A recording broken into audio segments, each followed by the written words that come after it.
บายดีอ่ะพี่น้องปองปายสุขูสุขคนเอาเปิดภาพขึ้นมาอ่ามือนี้กับเบาแก้วกับสิเขาป่าเขาดงเนาะพี่น้องที่เขาไปตัดไม้เนาะพี่น้องเนาะไม้สังไฟสิเฮ็ดหัวเนาะพี่น้องแต่ว่าตอนนี้เบาแก้วก็อยู่ดงเนาะพี่น้องเนาะ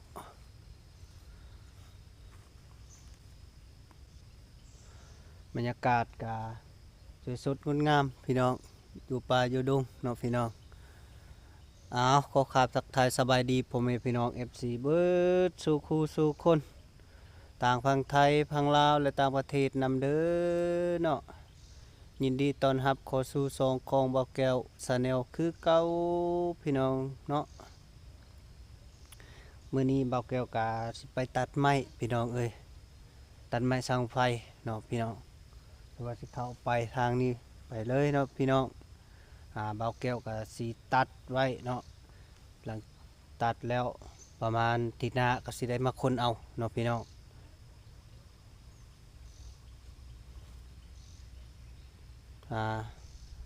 เวียกบ่ได้ว่างพี่น้องเอ้ยเฮ็ดตลอดแบบนี้แหละชีวิตเบาแก้วเนาะพี่น้องมีแต่หาเฮ็ดนี่เฮ็ดนั่นเนาะเพื่อสิได้บ่แม่นง่ายเนาะพี่น้องเนาะแต่ว่ามื้อนี้เบาแก้วกาตอนบ่ได้ไปหาน้องสายฟ้าเนาะพี่น้องตอนเฉพาะตอนเช้าเนาะอ่าบางเทื่อกาเบาแก้วก็สิไปหาตอนแลงเนาะพี่น้องเนาะแต่ว่ามื้อนี้ก็ประมาณ4โมงก็สิได้ก็เข้าไปหาน้องเพิ่นเนาะพี่น้องหลังจากเบาแก้วเลิกเวียกแล้วก็สิออกไปหาเพิ่นเนาะพี่น้องอ่าคันว่าตัดไม้ให้สำเร็จเรียบร้อยแล้วก็เบาแก้วออกไปเนาะพี่น้องเนาะโอเคเนาะพี่น้องเนาะถือว่าติดตามครับติดตามชมไปยาวๆกันเลยเนาะพี่น้องเพราะว่าเบาแก้วสิเข้าไปเบิ่งไปตัดไม้เลยพี่น้องเนาะโอเคเนาะพี่น้องอาวุธเข้าป่าก็ประมาณนี้แหละพี่น้องมีน้ำมีข้าวและก็แองต่างๆฟ้าเนาะพี่น้องถือว่าเบาแก้วสิไปเนาะโอเคพี่น้องเอ้ยนี่ติดป่าไม้พี่น้องพี่น้องเอ้ยเข้ามาหอดในดงแล้วพี่น้อง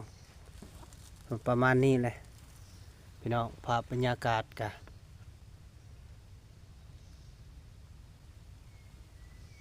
มีแต่ไม่จิกไม่หังพี่น้องเอ้ยดง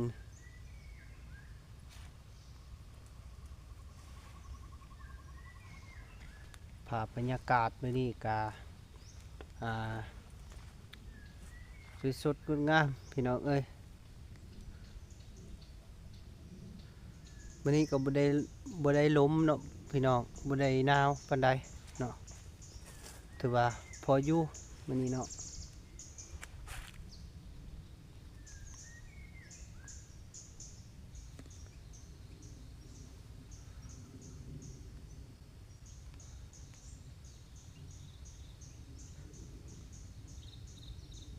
มื้อนี้มีแดดส่องนะพี่น้องคือสิแดดร้อนเนาะพี่น้องมื้อนี้นะโตบรรยากาศมื้อนี้คักอีหลีพี่น้องเอ้ยโพอันนี้แม่นดินของอ่าของไม่เท่าเนาะพี่น้องแต่ว่าเพิ่นยังบ่ทันบุกเบิกเฮ็ดหยังเนาะพี่น้องเพราะว่าไม้หลายเนาะคือว่าปะไว้เนาะ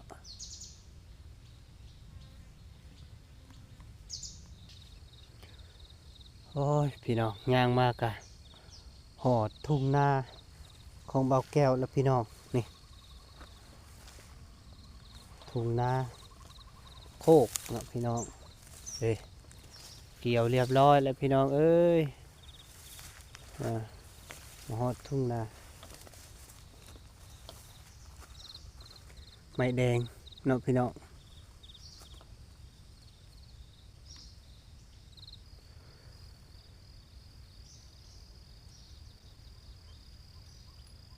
แต่ไม้ใหญ่พี่น้องเอ้ยทางใน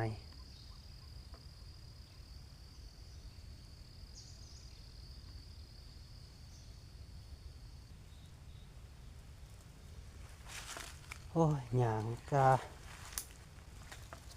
เมื่อเติบพี่น้องเอ้ยยังบ่ฮอดเถื่อแถวดง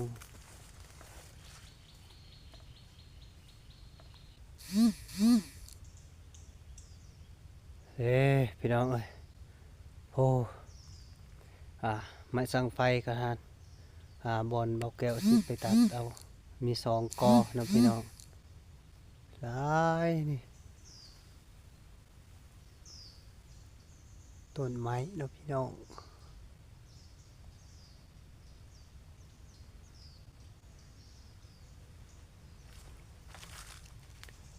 เป็นภาพบรรยากาศดีเนาะพี่น้องเนาะ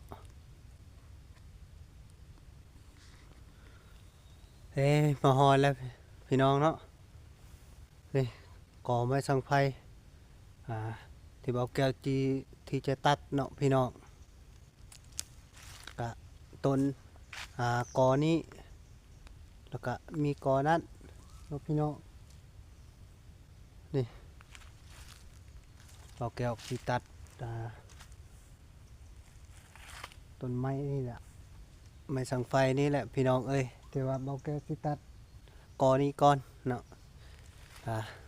โอเคเนาะพี่น้องถือว่าเบาแก้วก็สิเกียมลุยเนาะพี่น้องโอเคเบาแก้วก็เริ่ม มีต้นตัดแล้วพี่น้องนะ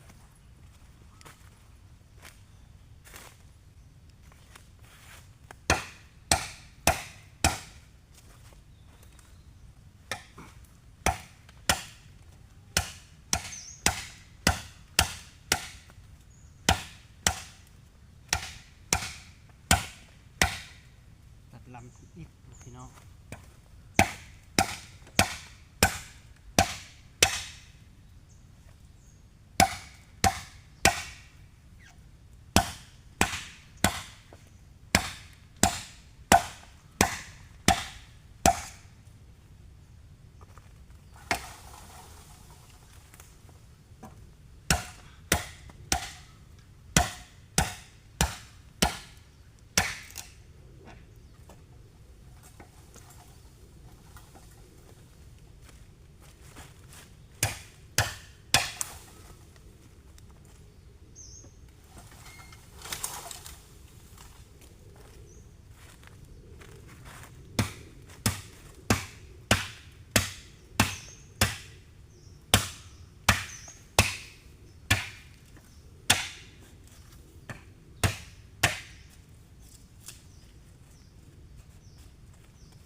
ทีนี้เลยห้า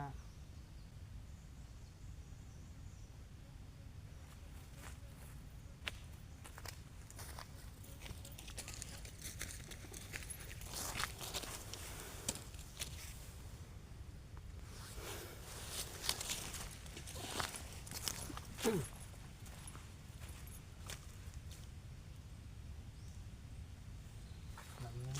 ตัดเลยพี่น้องเอ้ยกระเทยมันกง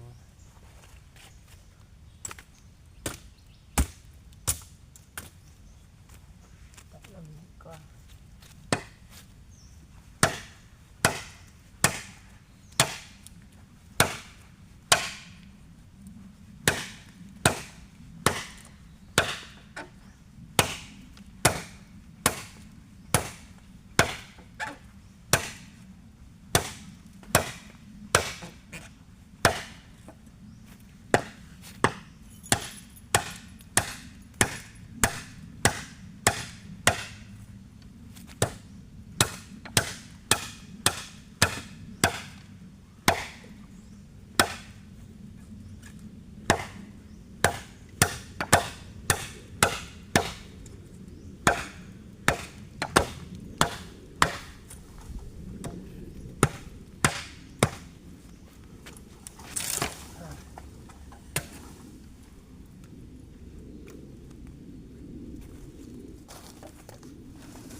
มันจะยืนหยาบพี่น้องเอ้ย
สิซ้อมปลายมานี่พี่น้องเอ้ย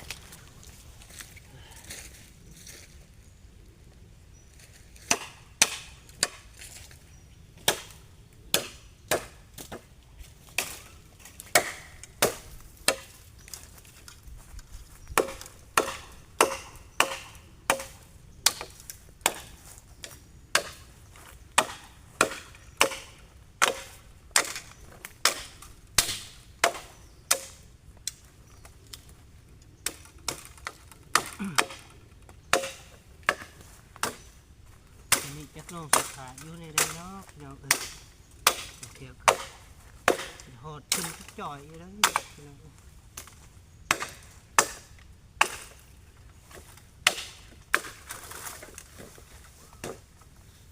เป็นว่านี่นะพอมันมาเยี่ยมพี่น้อง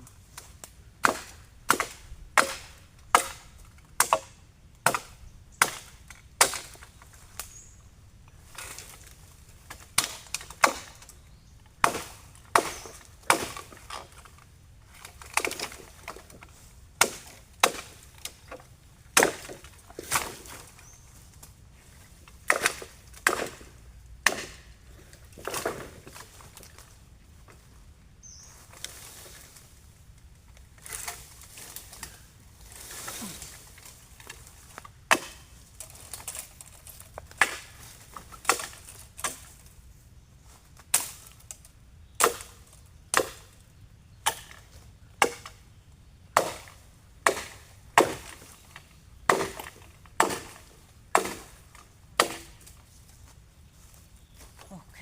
พี่น้อง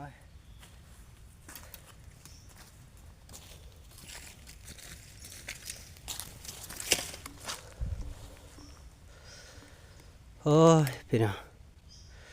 พอเกิดตัดลงมาตัวนี้ก็ได้อยู่6-7 ลำพี่น้องเอ้ย6-7-10เนาะพี่น้องโอ้10 ลำแล้วพี่น้องเอ้ยเมื่อยเติบพี่น้องเอ้ย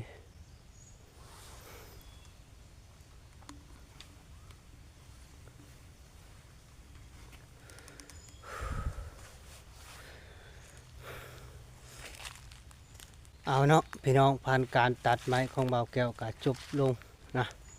ถือว่าสำเร็จแล้วพี่น้อง10 ลำเนาะหัวก็บ่ได้หลายเนาะพี่น้องเนาะเพื่อสิออมแล้วก็พาเครื่องเอาเนาะโอเคเนาะทุกคนเนาะนี่กาเบาแก้วก็มาที่เศร้าเนาะพี่น้องโอเคเนาะพี่น้อง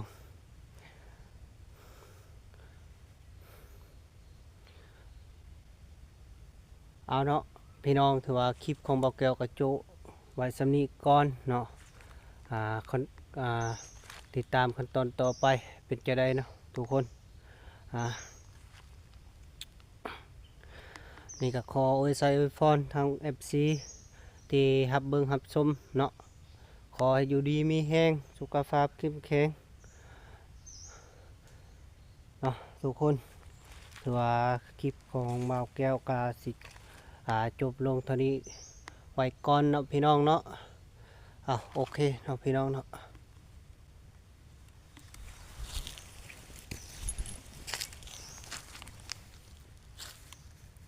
พันการบ่าวแก้วตัดไม้ก็เรียบร้อยพี่น้องเอ้ยประมาณ12เบิ่งบ่าวแก้วสินับเนาะ1 2 3 4 5 6 7 8 9 10 11 12 ลำพี่น้องพอดีเป็น2 ลำพอแล้วเนาะพี่น้องเนาะเบาแก้วกับเมื่อยเติบเนาะพี่น้องเนาะ12 ลำถือว่าตัดเรียบร้อยแล้วพี่น้องเอ้ย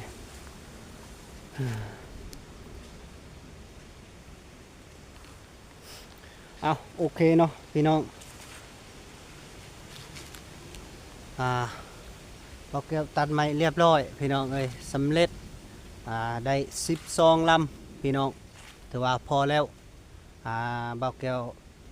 สีเฮ็ดหัวบ่กว้างปานใดเนาะพี่น้องเนาะเพราะว่าสิพาครึ่งอีกเด้โอเคเนาะพี่น้องเนาะถือว่าคลิปของเบาแก้วกระจุไว้สำนี้ก่อนเนาะพี่น้อง